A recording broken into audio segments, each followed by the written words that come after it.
सबसे ज्यादा धन्यवाद मैं प्राइम मिनिस्टर का करता हूं कि आपने सबको सुना, आपने इतना समय 2 घंटे से ज्यादा यहां समय दिया। आप बहुत भावुक हुए और सच है, हकीकत। अगर सच बताएं सर, मेरे माता पिता की जब डेथ हुई मेरे आंखों से आंसू निकले, लेकिन मैं चिल्ला के रो नहीं पाया। मैंने जिंदगी में सिर्फ चिल्ला के रोया। और जब रोता है इंसान तो वो कोई चिल्ला के रोने के लिए तो आपको आर्टिफिशियल होने की जरूरत नहीं। वो थी पहली संजय गांधी की मौत, इंदिरा गांधी की मौत, राजीव गांधी की मौत। अलग अलग जगह थी, क्योंकि तीनों मौतें अचानक हो गई थी। शायद अगर नेचुरल मौत होती तो वो चीख नहीं निकलती। और चौथी थी जब सुपर सुनामी आ गया था उड़ीसा में 99। मैं हॉस्पिटल गया अपने पिताजी को दिखाने के लिए और उन्होंने कहा कि इनको गैलेपिंग कैंसर है। मुझे तब तक ये गैलेपिंग कैंसर का नहीं, कैंसर मालूम, गैलेपिंग। तो मैंने पूछा इसका क्या मतलब हुआ, कि ज्योग्राफिकल रेशो से बढ़ता है, 2 का 4, 4 का 8, 8 का 16, 16 का 64, जो बढ़ जाता है। और इसकी अपर लिमिट है 21 दिन। तो 21 दिन आप कहीं मत जाओ। दोपहर को मैं ये लेके आया और सुबह हमने प्रोग्राम बनाया कहीं जाने का, इनको घुमाएंगे। मिसेस गांधी का शाम को फोन आया कि वहां साइक्लोन है, कोई दूसरे जनरल सेक्रेटरी हैं वो जाना नहीं चाहते और तुम ही जा सकते हो। अब मैं उनको कहता कि मैं, अगर मेरे डॉक्टर ने ये कहा है तो कहेंगी बहाना कर रहा। तो मैं अपने पिताजी को छोड़कर, मैंने कहा 2 दिन में वापस आऊंगा। गुजरात के, ये उड़ीसा के लोगों के लिए एक नई बात कहता हूं, क्योंकि इसका लुल्लू, इसका गवाह था, वो इस दुनिया में नहीं रहा। हमारे कांग्रेस का यंग लीडर था, यूं बहुत हाउस होल्ड नेम है आज भी।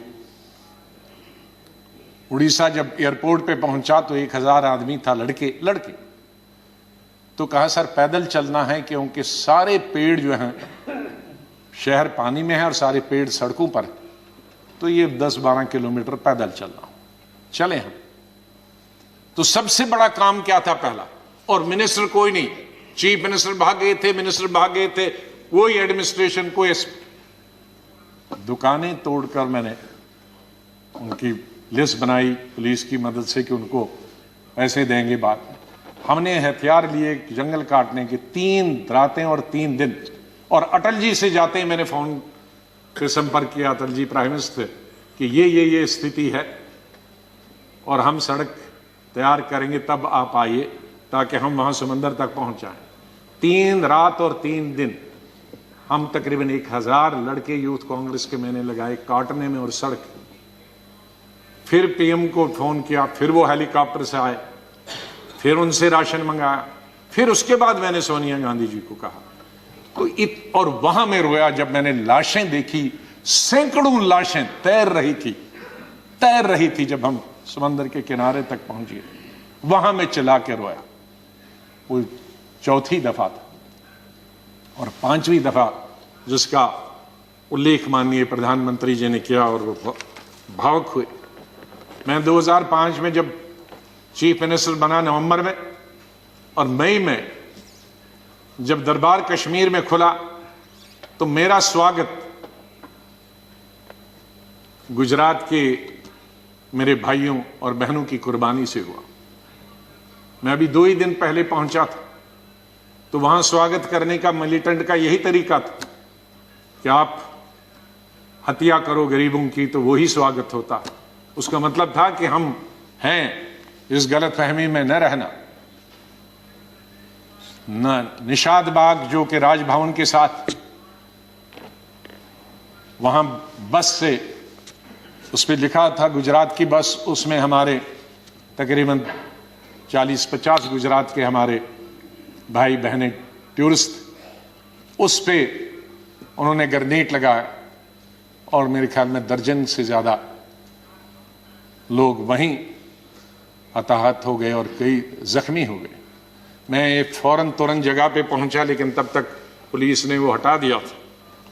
फिर मैं जैसे माननीय प्रधानमंत्री जी, इन्होंने भी डिफेंस मिनिस्टर से बात की, मैंने प्रधानमंत्री जी से बात की, जहाज आया मी-8 उनको लेने के लिए। लेकिन जब मैं एयरपोर्ट पे पहुंचा तो जाहिर है सिक्योरिटी वाले कहते हैं कि सीएम आ रहे हैं, सीएम आ रहे हैं। तो एयरपोर्ट पे ये सब जाने के लिए तैयार थे। हमारे जख्मी भाई, छोटे छोटे बच्चे। तो जब मैं एयरपोर्ट पे पहुंचा तो इन बच्चों ने, जिसका किसी का पिता मर गया था, किसी की मां मर गई थी, वो रोते रोते मेरे टांगों से जब लिपट गए तो मैं जोर से, मेरी आवाजें निकल गई, ए खुदा ये क्या तुमने किया। मैं कैसे जवाब दूं इन बच्चों को, मैं कैसे जवाब दूं उन बहनों को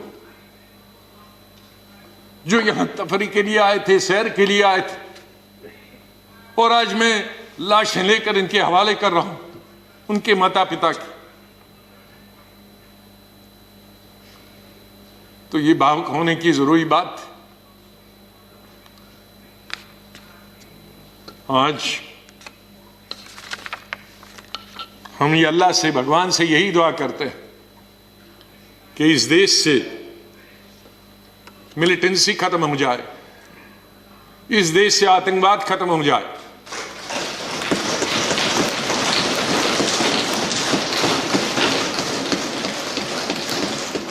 हजारों हमारे सिक्योरिटी फोर्सेस के, आर्मी के, पैरामिलिट्री फोर्सेस के, पुलिस के जवान मारे गए, सिविलियन कई क्रॉस फायरिंग में मारे गए, हजारों हमारी बेटियां और माएं आज बेवा, शायद उनका पति किसी का मिलिटेंट भी, कईयों के मिलिटेंट होंगे, कई क्रॉस फायरिंग। कश्मीर के हालात ठीक हो जाएं। मैं इससे पहले कि कुछ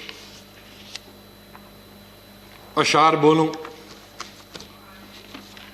पहले मैंने अपनी फौजियों के नाम बताया था, लेकिन ये शेर मैं बोलना चाहता हूं मेरे कश्मीरी पंडित भाइयों और बहनों के लिए। जब मैं कश्मीर में पढ़ता था तो सबसे ज्यादा वोट में यूनिवर्सिटी में जब जीत के आता था तो कश्मीरी पंडित मेरे सबसे ज्यादा लड़के लड़कियां वोट देते थे। बहुत सारे लोगों को मालूम नहीं कि कश्मीर में लड़कियां हिंदुस्तान के मुकाबले में सबसे ज्यादा, जम्मू में नहीं, कश्मीर में, जिस वक्त मैं एमएससी कर रहा था तो साइंस में तकरीबन 50% लड़कियां होती थी और आर्ट्स में 90%। तो ओवरऑल ज्यादा लड़कियां पोस्ट ग्रेजुएशन पढ़ती थी। तो मैं जब यूनिवर्सिटी का इलेक्शन लड़ता था तो हमारे कश्मीरी पंडित लड़के हों या लड़कियां, सबसे ज्यादा वोट मुझे 100% मिलते थे। मैं 99 भी नहीं कहूं। दोस्त हैं आज वो बिखरे हुए, मुझे बहुत अफसोस होता है जब मैं उनसे मिलता अपने क्लासमेट्स। ये उन कश्मीरी मेरे भाई पंडितों के नाम जिनके जो घर से बेघर हो गए, उन कश्मीरी बेवाओं के जो बेवाएं हुई हैं और बच्चे हुए और जो वहां से बिछड़ गए, उनके लिए शेर अर्ज करता हूं। गुजर गया, और ये हमारा जो आज मुद्दत खत्म हुई इसके लिए भी कह सकता हूं, गुजर गया वो जो छोटा सा एक फसाना था, गुजर गया वो जो छोटा सा एक फसाना था। फूल थे, चमन था, आशियाना था। गुजर गया वो जो छोटा सा एक फसाना था, फूल थे, चमन थे, था, आशियाना था। न पूछ उजड़े नशेमन की दास्ता, घोंसला उजड़ गया। न पूछ उजड़े नशेमन की दास्ता, न पूछ थे 4 तिनके मगर नाम आशियाना तो था। तो हम उस आशियाने को, आप दोनों यहां बैठे हैं, उसको फिर आशियाना बनाए जो इस वक्त उजड़ा हुआ है, उसके लिए हम सबको प्रयास करना। और मुझे, जैसे मैंने बताया, बहुत काम कर चुके हैं, सेवा कर चुके हैं, आशीर्वाद सबका मिला है। मैं यही कहूंगा, दिल ना उम्मीद तो नहीं नाकाम ही तो है, दिल ना उम्मीद तो नहीं नाकाम ही तो है, लंबी है गम की शाम शाम ही तो है।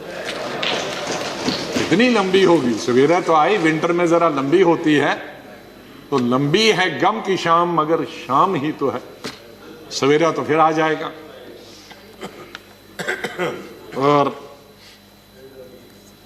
आखिर में ये कहूंगा, चाहे हम याद यहां ना होंगे, लेकिन फिर उसके लिए कहूंगा, बदलेगा न मेरे बाद भी मौजूए गुफ्तगू, बदलेगा न मेरे बाद भी मौजूए गुफ्तगू, मैं जा चुका हूंगा फिर भी तेरी महफिलों में रहूंगा। माननीय चेयरमैन साहब, मैं आपका बहुत बहुत धन्यवाद करता हूं। आपके साथ काम करने का मुझे अवसर मिला। आप जब पार्टी के अध्यक्ष थे तब भी हमारी मुलाकात होती थी, जब आप मंत्री बने तब भी बात होती थी, जब यहाँ चेयरमैन बनने से, वाइस प्रेसिडेंट आप बनने से पहले आप पार्लियामेंट्री अफेयर्स मिनिस्टर थे और मैं एलओपी था, तब भी हमारे संपर्क है। लेकिन जिस तरह का आशीर्वाद, जिस तरह का प्रेम, जिस तरह का प्यार आपका चेयरमैन के तौर पे मिला और वो जो गाइडेंस मिली, उसके लिए मैं हमेशा ऋणी रहूंगा। धन्यवाद करता हूं उसके लिए, और आपके स्नेह और प्यार के लिए मैं हमेशा धन्यवाद करता हूं। माननीय जी, कई दफा टोका टोकी हुई और आपने कभी बुरा नहीं माना। एलओपी के वक्त में बड़ी बड़ी लंबी स्पीचें आपकी हुई, मेरी हुई, खास करके राष्ट्रपति के अभिभाषण पर। उसमें लंबी तकरीर होती थी, कभी हम कुछ एलओपी की जिम्मेदारी करते थे, लेकिन आपने व्यक्तिगत तौर पर उसे कभी अपने खिलाफ नहीं लिया। हमेशा भी आपने पर्सनल कॉन्टेक्ट्स को और पार्टी की जो जिम्मेदारी है उसको दूर रखा। कभी ईद हो, दिवाली हो, बर्थडे हो, उसमें बराबर आपने कभी भी कमी नहीं की फोन करने की। सबसे पहले या तो मेरे पार्टी प्रेसिडेंट का आता था या आपका आता था। दो आदमियों का तो अनिवार्य, हमारे प्रधानमंत्री और कांग्रेस प्रेसिडेंट मिसेस गांधी। और आपने हमेशा बताया कि कभी अपनी स्टेट के बारे में हो और कोई काम हो तो मुझे आप कभी भी बताना। मुझे याद है जब मैं राज्यसभा इलेक्शन लड़ने गया तो आपने कुछ कहा कि भाई आपको कुछ जरूरत है। मेरे का वो तो लड़ाई है, आपका कैंडिडेट है, मैं कैंडिडेट हूं, उसमें आप कुछ नहीं कर सकते। तो ये एक पर्सनल टच जो होता, आदमी भावुक हो जाता है, आदमी सेंटिमेंटल हो जाता है, आदमी इमोशनल होता है। और मेरे संपर्क तो विपक्ष के साथ आज से नहीं, जब पहली दफा मैं एमओएस बना था तब से लेकर आज तक, क्योंकि हम मिलके ही देश को चला सकते हैं। लड़ाई करके, गालियां दे करने के से हम अपनी बात अपने भाषणों के जरिए कर सकते हैं। मैं आपका बहुत धन्यवाद करता हूं। मैं माननीय डिप्टी चेयरमैन साहब, मेरे यहाँ हम बेंचमेट रहे, वो हमेशा मुझे याद रहेगा। बहुत सिंपल आदमी है, स्ट्रेट फॉरवर्ड है। कभी कभी हम नाराज होते हैं स्ट्रेट फॉरवर्ड, लेकिन स्ट्रेट फॉरवर्ड हमेशा वो लोग नाराज होते हैं। और शरद पवार जी से लेकर और यादव जी से लेकर और सब लोग हमारे लीडरों का तो मैं बहुत ही धन्यवाद, सब लेफ्ट राइट एंड सेंटर, नाम क्यों कि कुछ लूंगा तो बहुत सारे हमारे साथी नाराज होंगे। तो चेयरमैन साहब से लेकर और प्रधानमंत्री जी से लेकर, मैं सेक्रेटरी जनरल साहब का कैसे और सेक्रेटरीट का कैसे धन्यवाद कर सकता हूं, मुश्किल है करना, क्योंकि इनका सहयोग मिला बहुत। हमेशा हर वक्त जब भी हमने कुछ चाहा, इंफॉर्मेशन पार्लियामेंट की या कोऑर्डिनेशन के बारे में आप तक पहुंचने की बात की, तो सेक्रेटरी जनरल साहब ने और सेक्रेटरीट ने हमने हमेशा हमारी मदद की है। और आखिर इस शेर से मैं आपसे विदाई लेता हूं, और इंशाल्लाह हम मिलते रहेंगे, चाहे यहाँ नहीं मिले लेकिन आगे एक दूसरे के पास आ जा सकते हैं। नहीं आएगी, मैं आप लोगों से बोल, नहीं आएगी याद तो बरसों नहीं आएगी, मगर जब याद आओगे तो बहुत याद आओगे। धन्यवाद।